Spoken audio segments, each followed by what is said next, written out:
대운을 잡아라 11화에서는 드디어 찾아낸 당첨 복권으로 대식과 해숙은 믿을 수 없는 행운 속에서 점점 서로를 경계하기 시작하고, 무철은 장 대표와의 연락 두절 속 두 사람의 수상한 행동을 목격하며 또 다른 계획을 꾸민다. 시장 골목 끝에 바람이 불었다. 쓸려온 전단지가 발끝에 닿았다.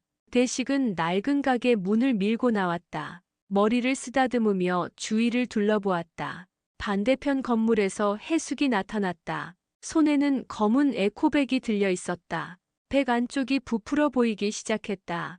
대식은 긴장한 듯 눈을 가늘게 떴다. 설마 진짜 그거 찾은 거야? 꿈에서 본 번호 맞는 거지.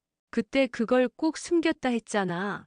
해숙은 고개를 위아래로 끄덕였다. 숨소리가 먼저 흔들리고 있었다. 그녀는 천천히 종이를 꺼내 들었다. 말없이 숫자를 따라 읽기 시작했다. 394286.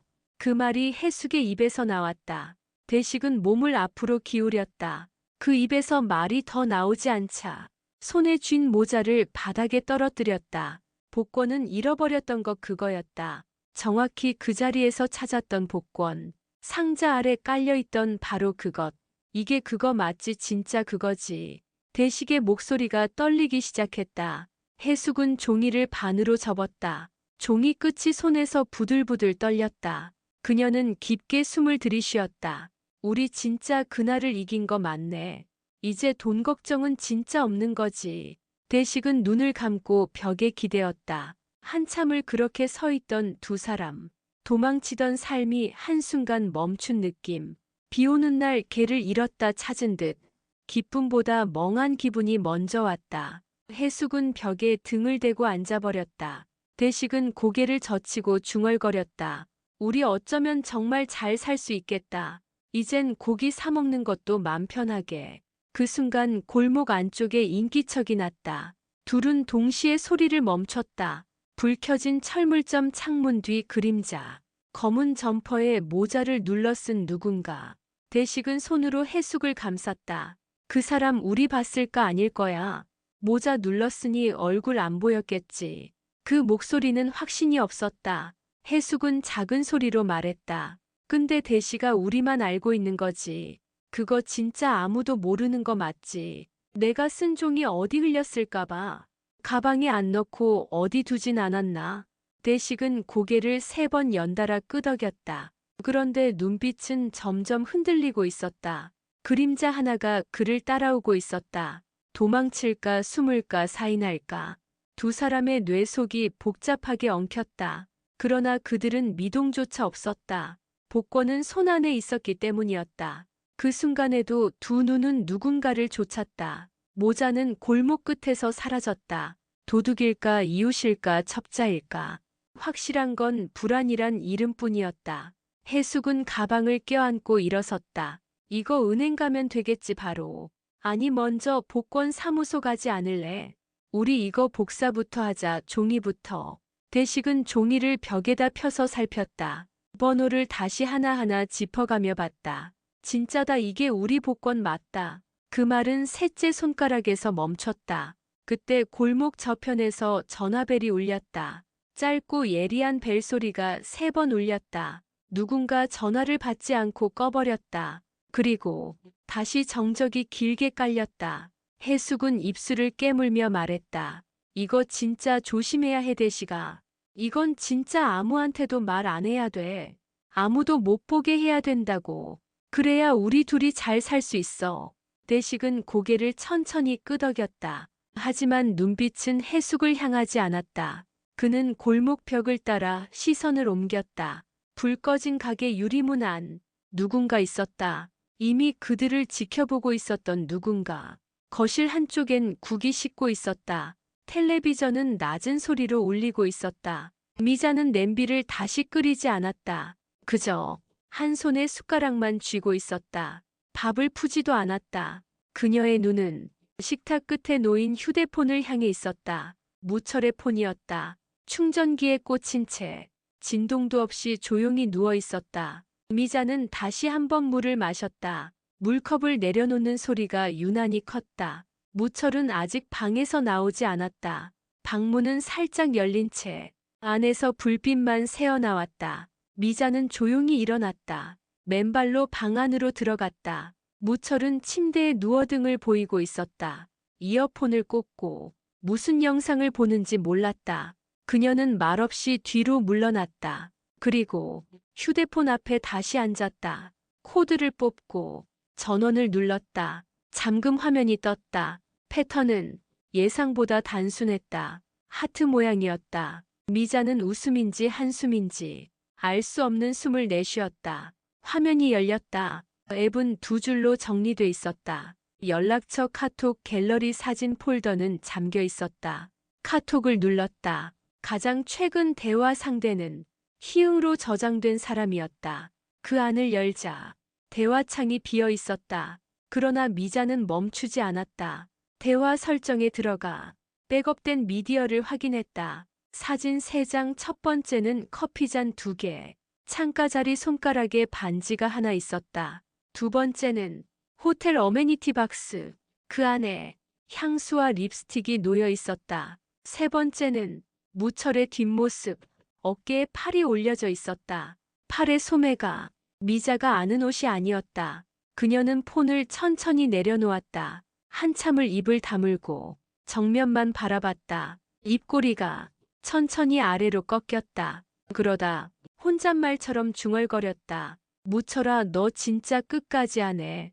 그동안 내가 넌 안 그런 줄 알았지. 그녀는 자리에서 일어났다. 식은 국을 치우지도 않았다. 휴대폰은 그대로 두고 방문을 활짝 열었다. 무철이 고개를 돌렸다. 무슨 일 있어? 목소리가 익숙하고 가벼웠다. 미자는 대답하지 않았다. 대신 눈을 마주친 채 물었다. 어디 다녀왔어 오늘? 무철은 눈을 깜빡였다. 마트 갔었지. 그거 말고는 회사. 그렇게만 말한 그는 다시 폰을 뒤적였다. 미자는 고개를 끄덕였다. 표정은 아무렇지 않아 보였다. 그러나 그녀의 손은 주먹을 꽉 쥐고 있었다. 그 손은 그날 아침보다 차가워져 있었다. 무철은 다시 화면을 보았다. 이어폰을 빼고 자리를 뜨려 했다. 그 순간 미자가 말했다. 여자 생겼지. 무철은 멈췄다. 그 말은 작지만 분명했다. 그는 돌아보지 않았다.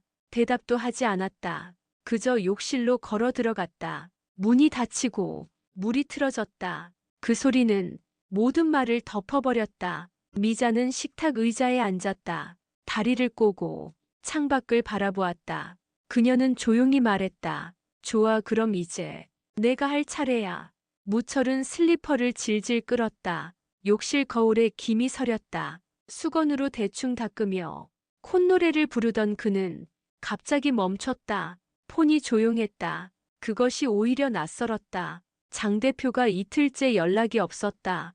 이틀은 무철 기준 매우 긴 시간이었고 장 대표는 이런 사람이 아니었다. 새벽에도 전화하던 인간이었다. 연락 끊는 성격은 아니었다. 무철은 침대에 누워 장 대표 번호를 다시 눌렀다. 신호는 가지만 받지 않았다. 5번 넘게 걸었을 때 전화기가 식탁 위로 미끄러졌다. 미자가 아무 말 없이 폰을 밀었다. 그녀의 표정은 화장도 안 한 얼굴만큼 무표정이었다. 무철은 폰을 집어들고 말했다. 무슨 일이야? 왜 갑자기 말도 없이 있어? 미자는 웃지도 않았다. 그냥 잘 자라고만 했다. 그 순간 무철의 목 뒤가 서늘했다. 미자의 눈빛이 아주 낯설게 느껴졌다. 무철은 티셔츠를 대충 입고 밖으로 나왔다. 햇살은 따뜻했지만 기분은 좀 꺼림칙했다. 근처 슈퍼로 향하던 그는 문득 익숙한 뒷모습을 봤다. 골목 끝 신문지 사이로 엎드린 두 사람. 한 명은 분명 대식이었다. 또 한 명은 에코백을 맨 해숙이었다. 무철은 걸음을 멈췄다. 그 둘은 뭔가를 묻고 있었다. 그걸 확인하는 듯 손가락을 펴고 대식이 모자를 벗고 땀을 닦았다. 해숙은 종이를 들었다. 그 순간 무철은 눈이 커졌다. 종이였다. 대충 접힌 종이 한 장. 빛에 비친 숫자가 도무지 예사롭지 않았다. 무철은 입술을 꾹 다물었다. 몰래 폰을 꺼냈다. 카메라 앱을 켜고 줌을 당겼다. 화면이 흔들렸다. 하지만 해숙의 손끝에 적힌 숫자는 분명히 보였다. 3, 9, 4, 2, 8, 5, 6.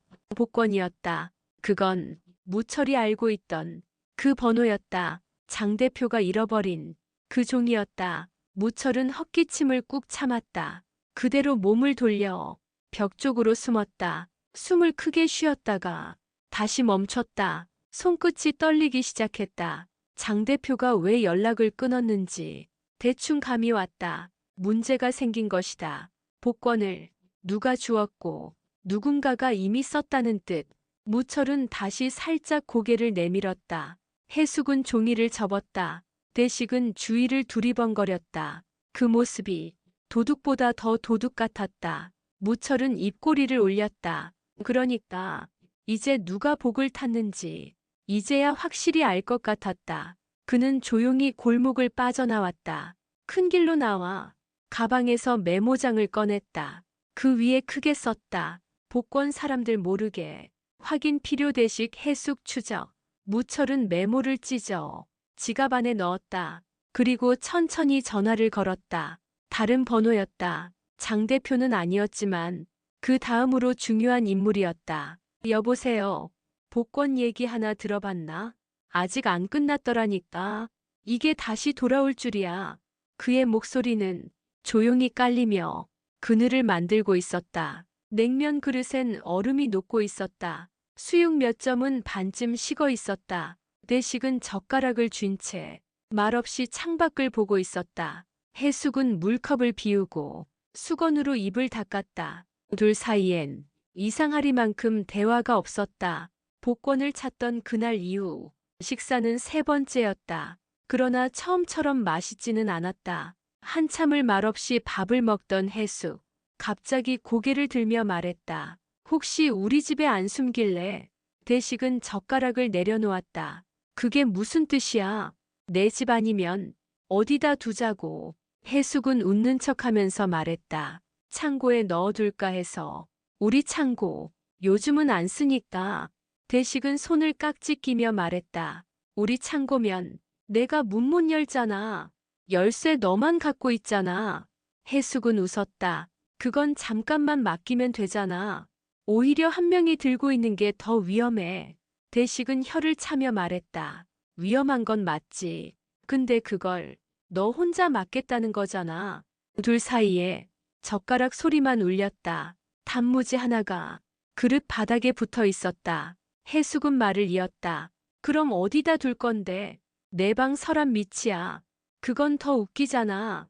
대식은 대답하지 않았다. 대신 종이 냅킨을 접었다. 네모 반듯하게 아주 천천히. 해숙은 그를 지켜보다 천천히 다시 말했다. 나는 그냥 조심하자는 거였어. 혹시라도 누가 알면 큰일이니까.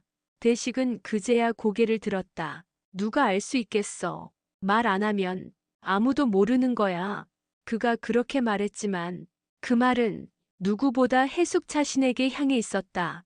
이미 무철의 눈빛이 떠오르고 있었다. 식사가 끝나갈 무렵 해숙은 봉투를 꺼냈다. 복권이 담긴 그 검은 봉투. 그녀는 대식에게 건넸다. 맡아. 오늘은 내가 가져가. 나는 집에 가는 길에 다른 데 좀 들러야 하니까. 대식은 봉투를 받았다. 잠시 망설였지만 결국 안쪽 가방에 넣었다. 그 순간 서로의 눈빛이 다시 엇갈렸다. 마치 지금부터 숨기기 시작한다는 신호처럼. 식당을 나서면서 둘은 각자 반대 방향으로 걸었다. 대식은 버스 정류장 쪽, 해숙은 골목 시장 쪽. 그러나 둘 다 몇 걸음 가지 못했다. 각자 뒤를 돌아보았기 때문이다. 대식은 해숙이 정말 다른 데 들리는지, 해숙은 대식이 봉투를 바로 들고 가는지. 신뢰라는 건 생각보다 금방 마모됐다. 특히 돈 앞에서는. 해숙은 핸드폰을 꺼냈다. 카메라 앱을 열고 골목벽 유리에 비친 대식의 뒷모습을 확인했다. 대식은 모자를 눌러쓰고 검은 가방을 앞에 메고 있었다. 그 모습은 분명 어색하지 않았다. 그러나 그의 왼손이 가방 안을 계속 만지고 있었다. 해숙은 웃었다. 말 없는 의심이 가장 무서운 거라고. 누군가 그랬다. 대식은 지하철역 계단 앞에서 멈췄다. 봉투를 꺼내 살짝 열어봤다. 숫자는 그대로 있었다. 그는 안도의 숨을 내쉬었다. 그리고 중얼거렸다. 괜히 그런 말 꺼낸 거 아니었으면 해. 우린 지금 정말 위험한 데까지 온 거야. 그 말은 이미 누군가에게 들리고 있었다. 지하철역 기둥 뒤 낯선 신발 한 켤레가 조용히 멈춰 있었다. 무철은 검은 점퍼를 꺼냈다. 모자는 꾹 눌렀었다. 거울 앞에 서서 한참 동안 얼굴을 들여다봤다. 눈빛에 힘을 줬다. 입꼬리는 가볍게 내렸다. 형사처럼 보일 필요는 없었다. 다만 누군가가 믿게 만들면 됐다. 가방 안엔 작은 캠코더가 있었다. 오래전에 산 모델이지만 화질은 아직 괜찮았다. 용도는 바뀌었다. 증거를 위한 기록이었다. 그는 시장 골목으로 향했다. 대식과 해숙이 사라졌던 장소, 그 벽면, 쓰레기통, 고양이 밥그릇까지 하나씩 눈에 담았다. 허리를 숙이고 바닥을 살폈다. 부스러진 종이 조각 하나, 숫자가 적힌 쿠폰 하나, 그는 그것도 챙겨 넣었다. 쫓는다는 건 생각보다 조용한 일이었다. 무철은 걷는 속도를 늦췄다. 이제 익숙해진 사람처럼 시장 입구에서 해숙을 봤다. 혼자 걸었다. 검은 에코백은 없었다. 무철은 천천히 따라갔다. 해숙은 중고 보석가게 앞에 멈췄다. 진열장 속 반지를 바라봤다. 무철은 몇 걸음 뒤에서 자동차 사이에 몸을 숨겼다. 그녀는 아무것도 사지 않았다. 다시 걸음을 옮겼다. 무철은 뒤를 밟으며 중얼거렸다. 혼자 다니는 게 어색하네. 둘이 붙어 다니더니 이제 혼자네. 뭔가 쌓이는 게 있긴 하지. 그는 캠코더를 꺼내 해숙의 뒷모습을 몇 초간 찍었다. 각도는 정면이 아니었고 사람들 사이로 흔들렸다. 그러나 기록은 충분했다. 그는 화면을 확인하며 말했다. 복권 진짜 그게 맞는 거겠지. 아님 내가 착각하고 있는 건가. 그때 해숙이 고개를 돌렸다. 무철은 재빨리 몸을 숨겼다. 숨이 가빠졌다. 등에서 땀이 났다. 다시 고개를 내밀자 해숙은 이미 사라지고 없었다. 무철은 혀를 찼다. 그 와중에도 웃음이 났다. 이 아줌마 예사롭지 않아. 눈치 하나는 기가 막히지. 예전에 공금 빼돌릴 때도 그는 서둘러 발걸음을 옮겼다. 그 다음 목표는 대식이었다. 해숙이 사라졌다면 대식은 그 봉투를 갖고 있을 확률이 높았다. 지하철역 입구 앞 대식이 모자를 눌러 쓴 채 가방을 앞에 안고 서 있었다. 손이 안쪽에서 꿈틀거렸다. 무철은 대식의 움직임을 지켜봤다. 그가 봉투를 살짝 꺼냈다. 종이를 펼쳤다. 숫자가 다시 나타났다. 3, 9, 4, 2, 8, 5, 6. 무철은 확신을 얻었다. 그건 잃어버린 복권. 장 대표가 피를 토하던 그거였다. 그는 자리에서 물러났다. 이제 확실해졌다. 판은 이미 벌어졌다는 것. 그 순간 진동이 울렸다. 무철은 전화를 받았다. 전화기 속 목소리는 낮았다. 들었어. 그 번호 맞대. 그거 진짜야. 당첨금 그대로 살아있어. 무철은 눈을 감았다. 그리고 아주 천천히 웃음을 삼켰다. 그는 말했다. 그럼 이제 누가 진짜 주인인지 알아봐야겠네. 커피포트는 벌써 두 번째 끓었다. 컵 안에 물은 따르지 않았다. 해숙은 그저 김만 바라보고 있었다. 식탁 위 노트 한 권. 그 위에 수첩과 봉투가 놓여 있었다. 봉투 안에는 아무것도 없었다. 진짜는 지금 대식이 들고 있었다. 해숙은 그걸 알았다. 그럼에도 가짜 봉투를 다시 봉했다. 정확히 복권이 든 것처럼 모양을 맞췄다. 노트에는 숫자 몇 개가 적혀 있었다. 통장 잔액, 계좌번호, 지인의 이름 두세 개. 그녀는 메모를 다시 정리했다. 그중 하나엔 위급시 이동 가능이라고 적혀 있었다. 그 글자 옆에 작은 동그라미를 그렸다. 화분 밑에는 금반지 하나가 있었다. 옛날에 받아두었던, 이사 갈 때 팔려고 했던 그것. 지금은 혹시 몰라 꺼내 놓았다. 해숙은 거울을 봤다. 어깨선이 무거워 보였다. 화장이 어색하진 않았지만 눈빛이 어딘가 낯설었다. 그녀는 지갑을 열었다. 거기엔 복권 사진 한 장이 들어 있었다. 그것도 진짜는 아니었다. 복사한 종이를 사진으로 다시 찍은 것. 누가 물으면 잃어버린 줄 알았다고 대답할 수 있게 만들었다. 해숙은 커피를 내렸다. 마시진 않았다. 냄새만 맡으며 창밖을 봤다. 대식은 아직 연락이 없었다. 가방 안에 복권을 넣고 그는 어디에 있을까? 정말 그대로 들고 있을까? 해숙은 폰을 들었다. 메시지를 보낼까 말까 고민했다. 결국 보내지 않았다. 지금은 조용할수록 유리했다. 복권이란 건 보이지 않을 때 가장 강하다는 걸 이제는 알게 됐다. 책상 위 수첩을 펼쳤다. 장보기 목록은 뒤로 넘겼다. 뒤쪽엔 다른 내용이 적혀 있었다. 신탁 처리 가능 여부 확인, 현금화 시 익명 보장, 위장 계좌 필요 시 연락처. 그녀는 볼펜으로 그 위를 긋고 작게 체크 표시를 했다. 모든 게 아무 일도 없던 사람처럼 정리되고 있었다.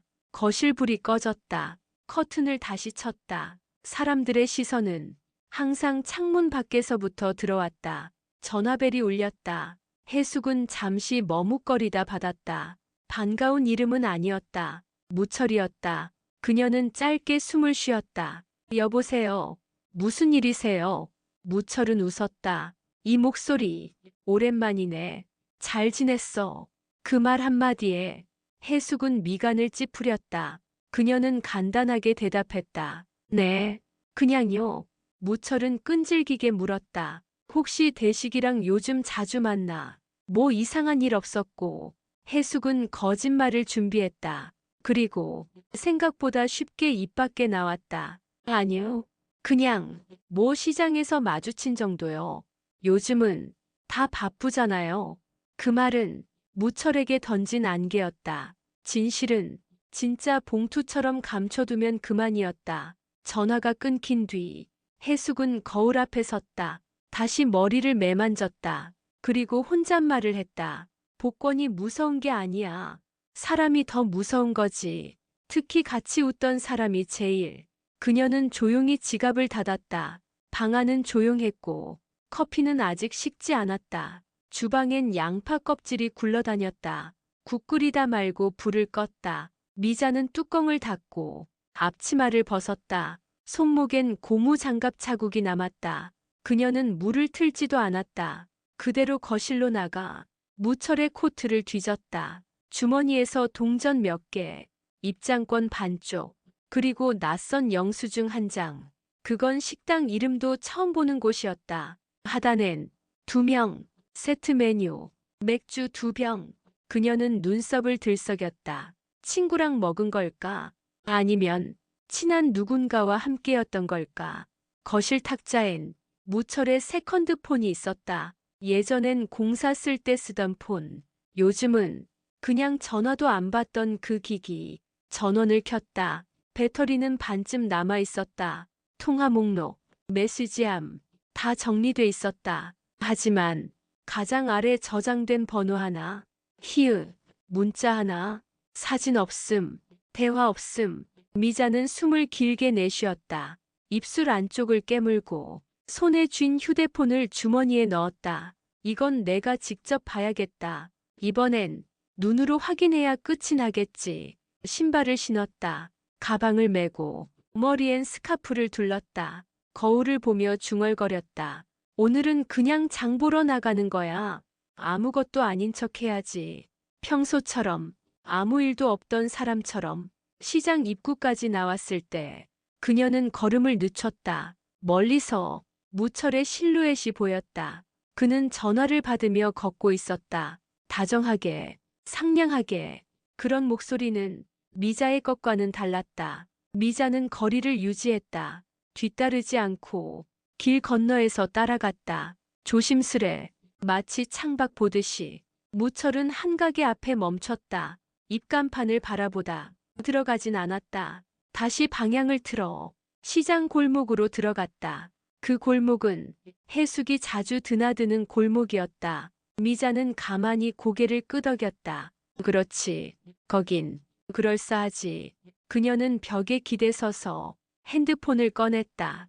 카메라 앱을 켜 사진을 한 장 찍었다. 멀리 무철의 뒷모습, 그 앞에 누군가와 마주친 듯한 장면. 목소리는 들리지 않았지만 제스처는 보였다. 가볍게 목을 숙이고 손으로 인사하는 모습. 미자는 화면을 확대했다. 희미하지만 분명히 해숙이었다. 그 순간 그녀는 웃음이 새어나왔다. 기막혀서 웃음이 났다. 이게 참 쌍으로 노는구나. 그럼 그렇지. 복권은 혼자선 못 숨기지. 그녀는 골목 입구에서 조용히 발을 돌렸다. 지금은 들키면 안 되는 순간이었다. 장바구니를 꺼냈다. 그 안에 시장 전단지를 접어넣었다. 평범한 척, 익숙한 척. 그게 지금 미자에겐 가장 무서운 무기였다. 작은 사무실 안, 탁자 위엔 먼지가 쌓여 있었다. 커튼은 반쯤 닫혀 바깥 풍경이 흐릿했다. 벽 한편에 CCTV 모니터가 켜져 있었다. 여러 개의 화면 속 지하철역, 시장 골목, 낡은 단독주택이 번갈아 떴다. 모니터 앞에는 누군가 앉아 있었다. 정확히는 옅은 그림자 하나가 의자 위를 메우고 있었다. 그의 손엔 봉투 하나가 들려 있었다. 그 안에는 복사된 복권 종이, 그리고 메모 한 장이 담겨 있었다. 복권 번호 3942856. 그 아래 날짜가 적혀 있었다. 그 종이가 사라진 날, 메모는 간단했다. 보관자 정보 불확실, 내식 해숙 추적 중. 맨 아래 무철이라는 이름이 흐릿하게 적혀 있었다. 의자는 천천히 뒤로 밀렸다. 책상 위 폰이 울렸다. 전화는 받지 않았다. 대신 화면을 잠시 바라보다 그대로 꺼버렸다. 사무실 밖 차 한 대가 대기 중이었다. 뒷좌석엔 누군가가 앉아 있었다. 운전자는 입을 열지 않았다. 그저 조용히 차를 움직였다. 도시의 불빛은 희미했다. 거리엔 사람도 많지 않았다. 그 속에서 차는 낡은 건물 옆에 멈췄다. 운전자는 문을 열었다. 뒷좌석의 인물은 움직이지 않았다. 대신 운전자가 작은 서류 가방을 건넸다. 그 안엔 계약서 한 장, 그리고 사진 여러 장이 들어 있었다. 첫 번째 사진, 복권을 들고 웃고 있는 대식. 두 번째 사진, 에코백을 든 해숙. 세 번째 사진, 통화 중인 무철. 네 번째 사진, 시장 골목에 숨어 선 미자. 사진 아래 붉은 펜으로 원이 그려져 있었다. 그리고 작은 문장 하나가 덧붙여져 있었다. 시점 정리 완료. 다음 주 수요일. 계약 유효. 뒷좌석의 인물은 마침내 고개를 들었다. 그 얼굴은 완전히 드러나지 않았다. 그러나 피식 새어나오는 웃음소리는 오래도록 사라지지 않았다. 그건 장 대표의 웃음이었다. 차는 다시 움직였다. 한참을 달린 뒤 바닷가 근처의 모텔 앞에 섰다. 운전자는 그의 손에 열쇠 하나를 쥐어줬다. 방번호는 306. 장 대표는 고개를 끄덕이며 조용히 건물 안으로 들어갔다. 복권은 잃어버린 게 아니었다. 누군가가 그렇게 되도록 만든 것이었다. 무철은 담배를 꺼냈다. 습관처럼 바람부터 확인했다. 불은 잘 붙지 않았다. 손끝이 덜덜 떨리고 있었다. 그는 난간에 팔을 올리고 시장 골목을 내려다봤다. 누가 누굴 감시하는지 점점 헷갈리기 시작했다. 대식은 봉투를 손에 넣었다. 해숙은 혼자 움직이지 않았다. 미자는 어느새 말이 없었다. 그런데 그보다 더 이상한 일이 있었다. 장 대표였다. 이틀도 아니고 벌써 6일째다. 무철은 통화 목록을 켰다. 통화 내역은 늘 같은 번호뿐이었다. 다시 그 번호를 눌렀다. 이번에도 받지 않았다. 그는 욕설을 삼켰다. 뒤통수에선 식은땀이 흘렀다. 장 대표는 그런 사람이 아니었다. 이 정도면 이미 계획이 시작된 거였다. 무철은 옷을 챙겼다. 작은 다이어리를 꺼내 적어뒀던 주소를 찾았다. 한 장에 접힌 쪽지. 거기엔 306호 모텔이라고 적혀 있었다. 그는 그 주소로 향했다. 거리의 불빛은 희미했다. 오래된 모텔 간판이 흔들리고 있었다. 문을 밀자 종소리가 울렸다. 프런트 직원은 고개를 들지 않았다. 무철은 조용히 방 번호를 말했다. 혹시 306호 지금 누구 있나요? 직원은 대답하지 않았다. 대신 체크인 기록을 넘겨줬다. 외부 이름은 없었다. 그러나 서명이 낯익었다. 쟁. 그 글씨체. 그 서늘한 서체. 무철은 뒷목을 눌렀다. 그는 엘리베이터를 타지 않았다. 계단을 따라 올라갔다. 매 층마다 몸이 점점 무거워졌다. 306호 앞에 섰다. 노크는 하지 않았다. 그저 손을 얹은 채 기척만 느끼려 했다. 안에선 소리 하나 나지 않았다. 불도 꺼져 있었다. 그러나 문 아래엔 담배 냄새가 스며 나왔다. 그 순간 무철은 알았다. 장 대표는 그 안에 있었다. 그는 등을 돌렸다. 복도 끝 창문을 열었다. 그리고 핸드폰을 꺼냈다. 전화기를 귀에 댔다. 누군가를 부르려 했지만 목소리가 잘 나오지 않았다. 한참을 머무시다가 이름을 눌렀다. 화면엔 해숙이라고 적혀 있었다. 무철은 말했다. 잠깐 볼 수 있을까? 할 말이 있어. 혼자서는 좀 힘들 것 같아. 카페 안은 조용했다. 음악은 들리지 않았다. 커피잔 아래 물자국만 번지고 있었다. 해숙은 벽 쪽 자리에 앉아 있었다. 앞치마도 안 벗은 채. 가게에서 바로 나온 얼굴이었다. 무철은 모자를 눌러 쓴 채 들어왔다. 주문은 하지 않았다. 그대로 해숙 앞에 앉았다. 잠깐만 보자고 했잖아. 커피까지 마시긴 길지 않아. 그 말이 입에 붙은 사람처럼 자연스러웠다. 해숙은 잔을 비우지 않았다. 대신 얼음을 혀로 굴렸다. 눈을 맞추지 않았다. 무철은 먼저 말했다. 대식이랑 요즘 자주 보인다. 뭔 일 있어? 가게 일 말고 다른 일은 없어. 해숙은 웃었다. 그 웃음은 카페 조명 아래서 조금 더 어두웠다. 그 사람은 그냥 좀 도와달라고 해서 장사 접었다더라. 무철은 고개를 끄덕였다. 그래서 너도 도운 거야? 참 정이 많긴 하지. 해숙은 눈을 올렸다. 정이 아니라 그냥 사람은 살아야 하니까. 그 말은 혼잣말처럼 느껴졌다. 무철은 자세를 바꿨다. 앞으로 기울이며 말했다. 근데 그날 골목에서 대식이 뭘 꺼내 들던데 혹시 봤어? 해숙은 미간을 찌푸렸다. 나는 못 봤는데 그 사람이 요즘 이상하긴 해. 뭔가 숨기고 사는 느낌. 무철은 팔짱을 풀었다. 그럼 너도 몰라. 요즘 복권 찾았다는 소문 들었지. 해숙은 눈이 흔들렸다. 그 진동은 얼음잔을 들어올리는 손에 닿았다. 아, 그런 얘긴 들었지. 근데 복권은 무슨 그런 거 우리가 만질 일은 아니지. 무철은 웃음을 삼켰다. 그 표정은 어딘가에서 익숙하게 본 것 같았다. 딱 무언가를 아는 사람의 얼굴이었다. 그는 말했다. 혹시 진짜 그 복권이면 어떡할래? 넌 그 사람이랑 나눌 수 있어. 해숙은 고개를 숙였다. 그리고 가만히 말했다. 그 사람은 나랑 뭐든 안 나눠. 항상 자기만 챙기던 사람이야. 그 말은 진심 같았고 또 거짓 같기도 했다. 무철은 자리에서 일어났다. 그럼 그 사람 조심해. 혹시라도 잃어버릴까 봐. 해숙은 대답하지 않았다. 무철이 카페를 나서고 혼자 남은 자리. 그제야 잔을 비웠다. 얼음은 다 녹아 있었다. 잔 아래 물자국은 더 번지고 있었다. 밤이 내렸다. 시계는 10시를 넘기고 있었다. 해숙은 거실 불을 끄지 않았다.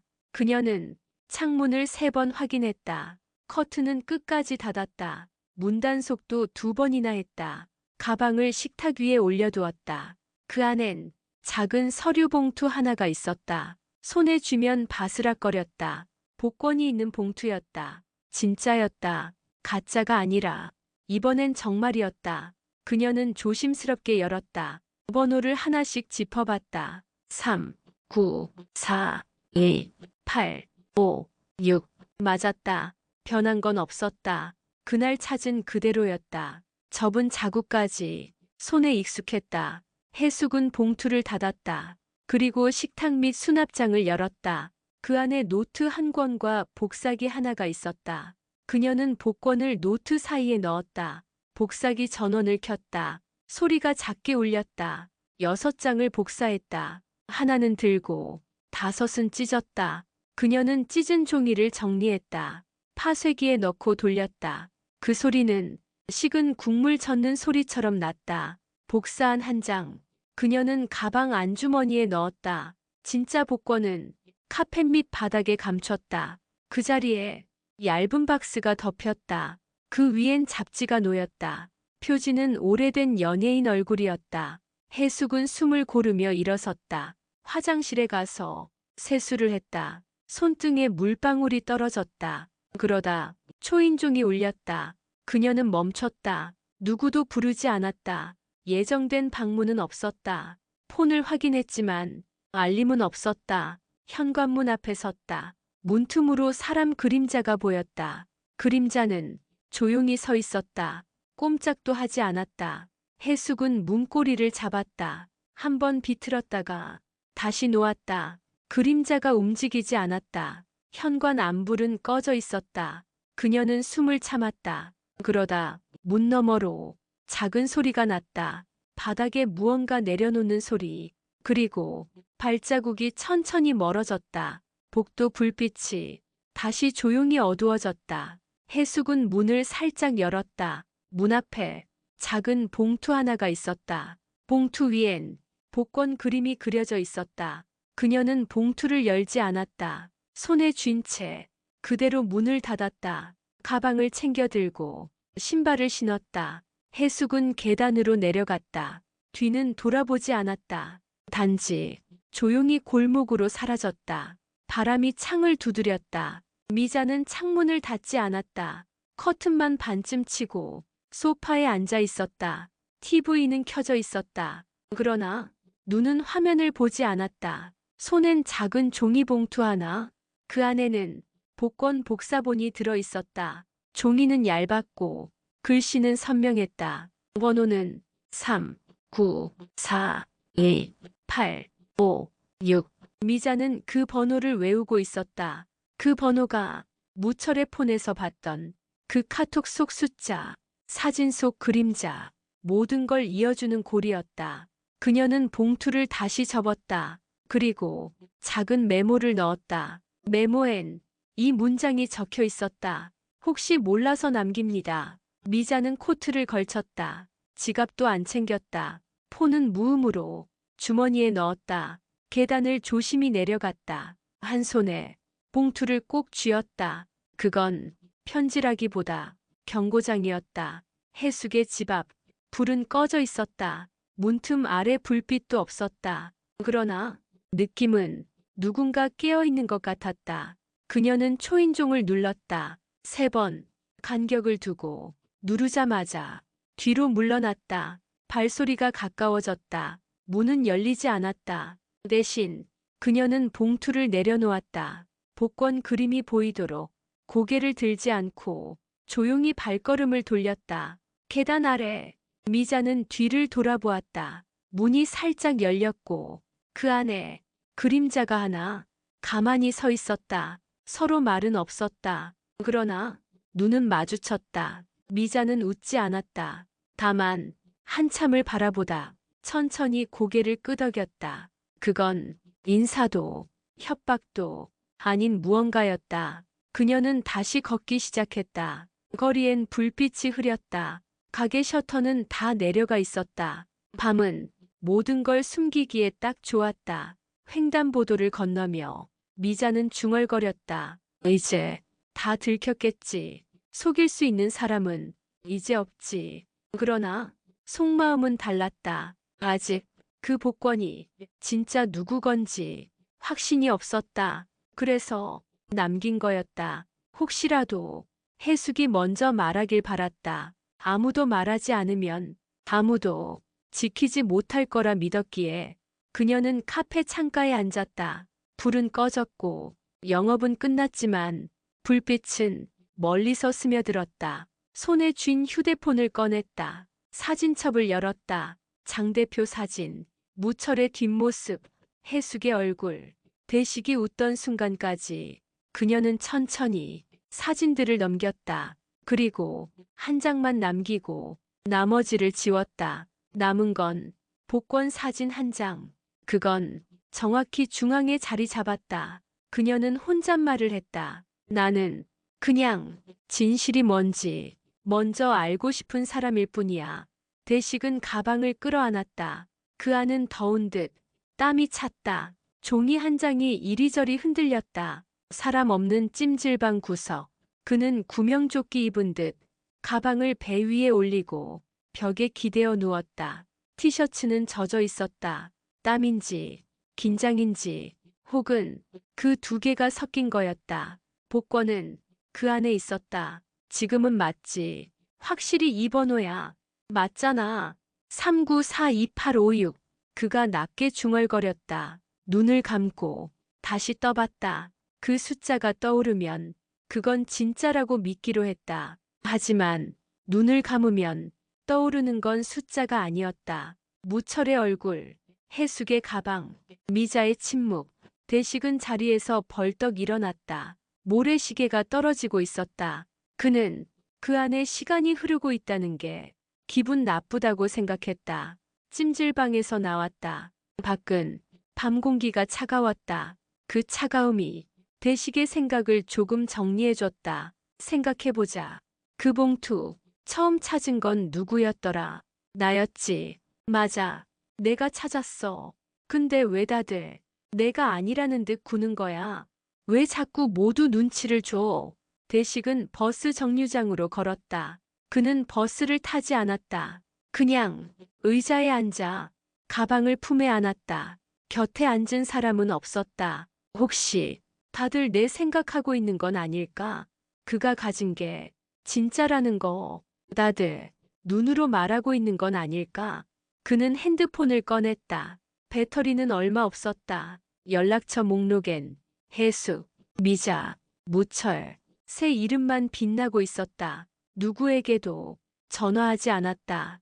대신 카메라를 켰다. 복권을 찍었다. 화면에 뜬 종이. 그는 그걸 바라보다 잠시 후 사진을 삭제했다.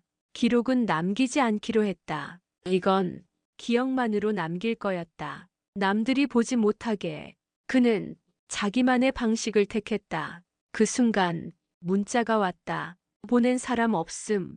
내용은 단 한 문장. 혼자라고 생각하지 마요. 대식은 몸을 일으켰다. 누가 누구를 보고 있는 거야? 그 말은 그 자체로 공포였다. 그는 자리에서 일어났다. 가방을 다시 조염했다. 그리고 모든 사람을 의심하기로 했다. 지금부터는 누구도 믿지 않는다.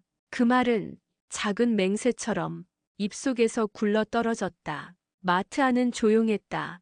평일 오후 사람은 몇 없었다. 라디오 소리만 천장에서 조용히 흘렀다. 해숙은 우유를 고르고 있었다. 유통기한을 확인하고 한 번 더 뚜껑을 눌러봤다. 장바구니엔 두부와 시금치 그리고 묘하게 튀는 와인 한 병.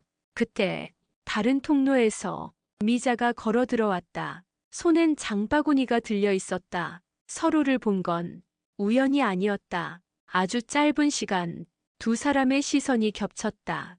해숙은 먼저 고개를 끄덕였다. 인사라기보단 눈치처럼 조용한 제스처였다. 미자는 바로 대답하지 않았다. 가방끈만 가볍게 당겼다. 표정은 늘 그렇듯 아무것도 드러나지 않았다. 둘은 말없이 걸었다. 우유 코너에서 떨어지는 거리는 두 걸음 남짓이었다. 해숙은 먼저 입을 열었다. 요즘은 잘 지내. 그 말은 그 자체로 질문이기도 했다. 미자는 고개를 돌렸다. 눈빛은 정면을 피하지 않았다. 그래. 그럭저럭. 그 정도면 됐지 뭐. 해숙은 웃지 않았다. 그래도 그 말이 위로처럼 느껴졌다. 둘 사이에 한 박자 침묵이 흘렀다. 그 사이 라디오에선 사랑 노래가 흐르고 있었다. 미자는 상품을 집었다. 그러곤 말했다. 넌 대식이랑 잘 맞는 것 같더라. 요즘엔 특히 더. 그 말은 길지 않았지만 말보다 길게 남았다. 해숙은 대답하지 않았다. 그냥 시금치를 더 집었다. 그런데 손끝이 미세하게 떨렸다. 미자는 더 말하지 않았다. 대답을 원한 것도 아니었다. 그냥 던지고 싶었던 말이었다. 해숙은 카트를 밀며 움직였다. 미자는 그 자리에 가만히 섰다. 그리고 천천히 고개를 돌렸다. 서로의 뒷모습은 말없이 말을 하고 있었다. 누가 먼저였고 누가 더 알고 있는지. 진실은 늘 침묵을 타고 흐른다. 지금 이 순간처럼 방 안은 어두웠다. 커튼은 단단히 닫혀 있었다. 작은 조명이 탁자 위를 겨우 밝혔고 그 위엔 노트북과 휴대폰이 나란히 있었다. 장 대표는 소파에 앉아 있었다. 손엔 양복 바지가 걸려 있었다. 구김이 간 무릎을 쓸어내며 그는 천천히 전화를 걸었다. 상대는 세 번째 신호음에 받았다. 장 대표는 먼저 말하지 않았다. 기다렸고 상대가 먼저 입을 열었다. 지금 움직이기 시작했습니다. 다들 제각기 따로 행동합니다. 목소리는 낮고 또렷했다. 장 대표는 고개를 끄덕였다. 노트북 화면엔 시장 입구 CCTV 화면이 떴다. 대식이 가방을 안고 걷고 있었다. 해숙은 다른 방향으로 걸었다. 그들 사이엔 명확한 틈이 생기기 시작했다. 장 대표는 물었다. 대식, 복권은 아직 갖고 있나? 네. 확인된 영상상 가방 안에 복권 실물이 있는 듯합니다. 장 대표는 담배를 꺼냈다. 불을 붙이지는 않았다. 그냥 입에 물고 가만히 있었다. 그가 중얼거렸다. 그놈은 항상 결정적일 땐 혼자 움직였지. 그는 웃지도 않았다. 그 말은 과거의 관찰에서 나온 예언이었다. 다음 화면엔 미자가 있었다. 카페 창가에 앉아 있었다. 폰을 만지작거렸다. 장 대표는 화면을 확대했다. 사진첩이 열려 있었다. 복권 사진. 그 아래 지워진 폴더 하나. 장 대표는 다시 물었다. 미자, 사진 정리 끝났나? 네. 복사본 하나만 남겼습니다. 그 외엔 삭제한 걸로 확인됩니다. 장 대표는 마침내 담배를 내려놓았다. 그리고 의자를 뒤로 젖혔다. 다음은 해숙과 무철 화면. 시장 입구에서 따로 움직이고 있었다. 그는 천천히 말했다. 이제 줄을 당길 시간이다. 너무 늦으면 놈들이 다 빠져나간다. 상대는 물었다. 연락드립니까? 그 사람들한테 경고 정도는 주는 겁니까? 장 대표는 대답하지 않았다. 대신 책상 위 봉투 하나를 열었다. 안에는 서류, 통장, 현금, 그리고 복권 사진 2장. 그는 아주 낮게 말했다. 아직은 기억하게만 해. 아직은 숨만 먹게 하면 돼. 그 말은 명령이기도 하고 시작이기도 했다. 대식은 계단을 뛰어 올랐다. 숨이 찼지만 손엔 가방이 꽉 쥐어 있었다. 열쇠를 꺼내며 땀을 닦았다. 방문을 열자 반쯤 어둡던 집안. 그는 불을 켜지 않았다. 가방을 그대로 책상 위에 올려두었다. 신발도 벗지 않았다.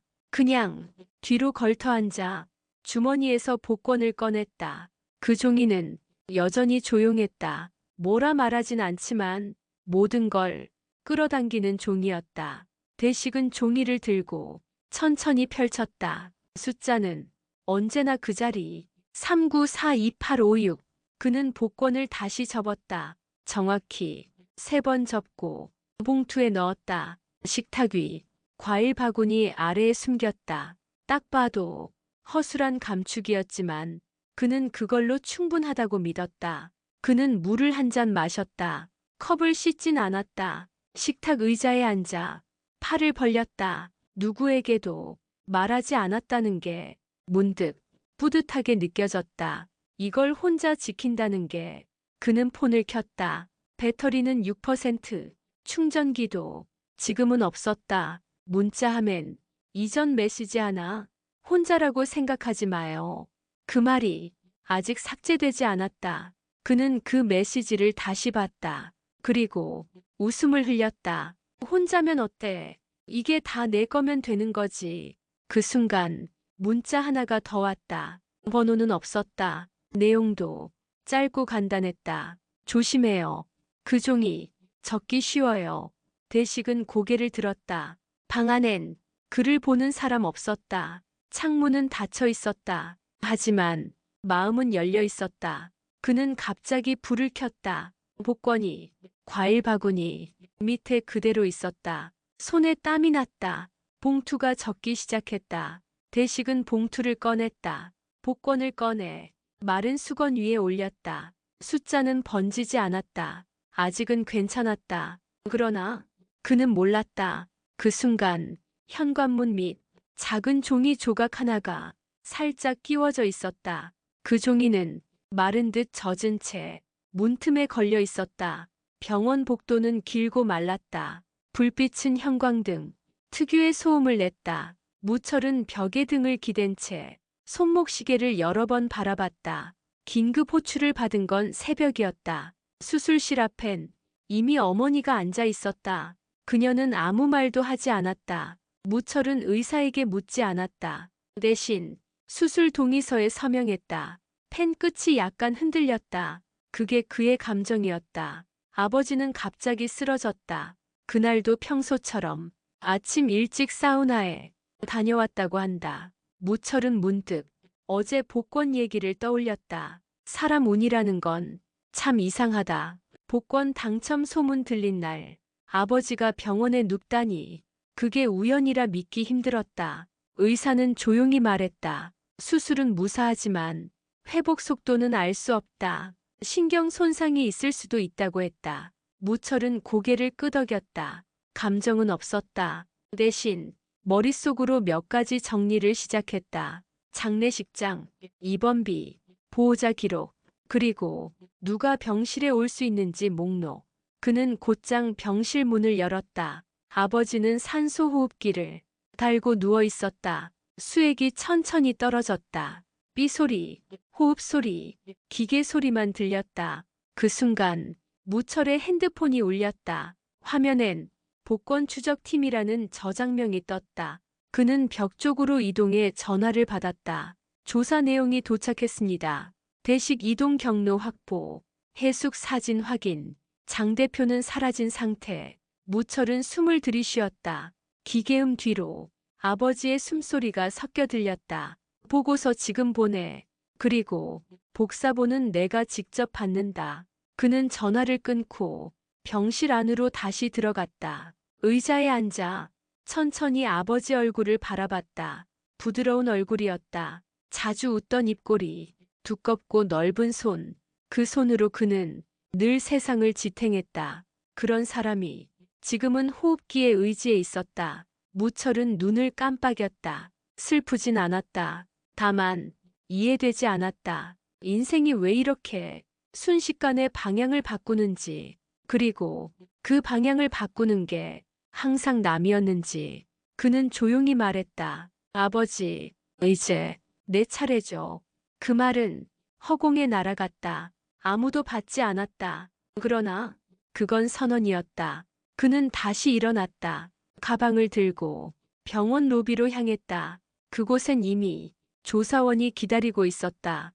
봉투를 건네받고 그는 아무 말 없이 고개를 끄덕였다. 한 장씩 넘기며 사진들을 확인했다. 대식의 손, 해숙의 뒷모습, 미자의 그림자, 그리고 복권 번호가 적힌 종이. 그는 마지막 장에서 멈췄다. 거기엔 장 대표 이름은 없었다. 대신 작은 메모가 붙어 있었다. 이 모든 건 당신이 움직일 때 비로소 시작됩니다. 무철은 작게 웃었다. 그리고 메모를 찢어 바람 빠진 병원 쓰레기통에 넣었다. 이른 아침이었다. 햇빛은 아직 닿지 않았다. 거리는 조용했고 바람만 가게 간판을 흔들었다.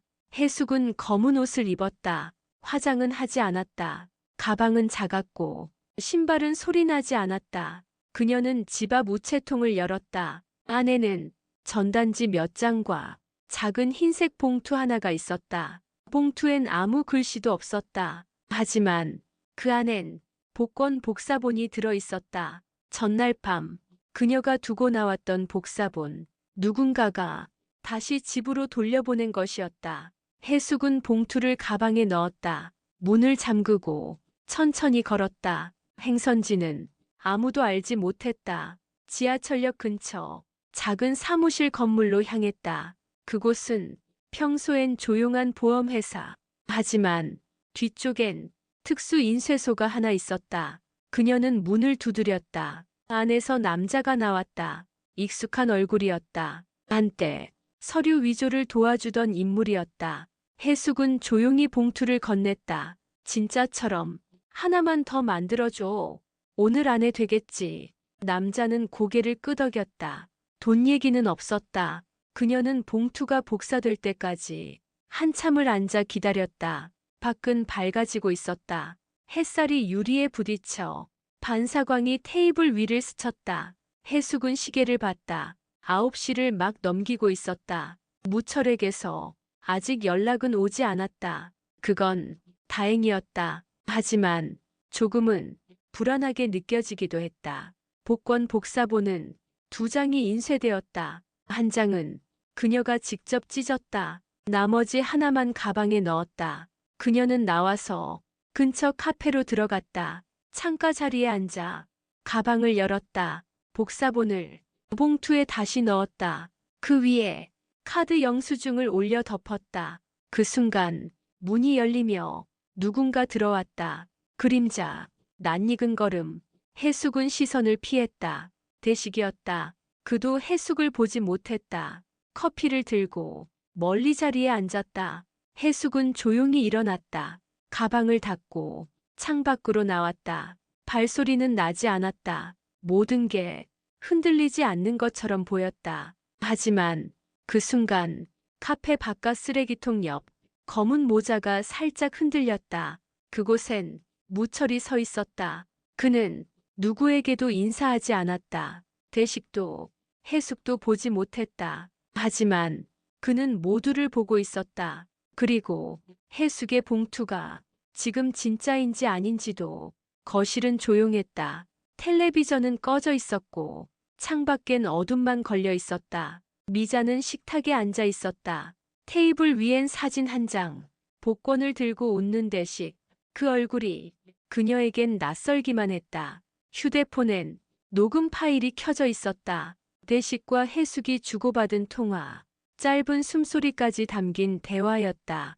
미자는 고개를 들었다. 아직 아무에게도 보내지 않았다. 하지만 그걸 보내야 할 순간은 곧 올 것 같았다. 문이 열렸다. 대식이 들어왔다. 가방을 벗지 않은 채 그대로 서 있었다. 뭘 그렇게 숨기고 있어? 내 눈엔 다 티나. 미자는 그렇게 말했다. 대식은 눈을 피했다. 복권이 어딨는지 묻지 않아도 알 것 같았다. 그녀는 물었다. 그거 너 혼자 챙길 거야. 내가 아무 말 안 할 줄 알았지. 대식은 대답하지 않았다. 그저 식탁에 앉았다. 손끝이 가방을 더듬고 있었다. 미자는 손을 뻗었다. 가방을 잡고 천천히 말했다. 내가 가져도 되지. 넌 이미 거짓말했으니까. 그 말은 이제 신뢰가 끝났다는 뜻이었다. 대식은 손을 놓았다. 그게 그가 할 수 있는 전부였다. 미자는 가방을 열었다. 복권이 있었다. 접힌 선마다 무게가 묻어 있었다. 그녀는 웃지 않았다. 복권을 꺼내 탁자 위에 올렸다. 그리고 말했다. 이건 모두가 보고 판단해야 해. 혼자 가진 운은 오히려 벌이 될 수도 있거든. 카메라는 천천히 멈췄다. 장 대표는 녹화된 영상을 보았다. 미자가 복권을 집어드는 순간 화면이 정지됐다. 그는 숨을 들이쉬었다. 그리고 전화를 걸었다. 화면엔 최종 인수 요청이라고 떴다. 해숙은 창밖을 바라봤다. 전화가 울렸다. 장 대표였다. 그녀는 받지 않았다. 무철은 사진들을 정리했다. 복사본과 진본, 그리고 가짜를 각각 다른 파일로 나눴다. 대식은 어딘가를 떠났다. 그의 손엔 복권이 없었다. 그저 빈 봉투 하나가 남았다. 미자는 복권을 공중에 들어올렸다. 그 순간 플래시가 터졌다. 누군가 그 장면을 찍고 있었다. 진짜 운은 누가 잡은 것일까? 복권이 아니라 판을 움직인 자는 누구였을까? 복권은 이미 손을 떠났다. 그럼 이제 누가 끝까지 웃을 차례일까? 지금까지 대운을 잡아라 11화를 끝까지 들어주셔서 감사합니다. 앞으로도 여러분의 라디오 드라마 예고편을 책임질 수 있도록 노력하는 달빛 드라마 되겠습니다. 행복하세요.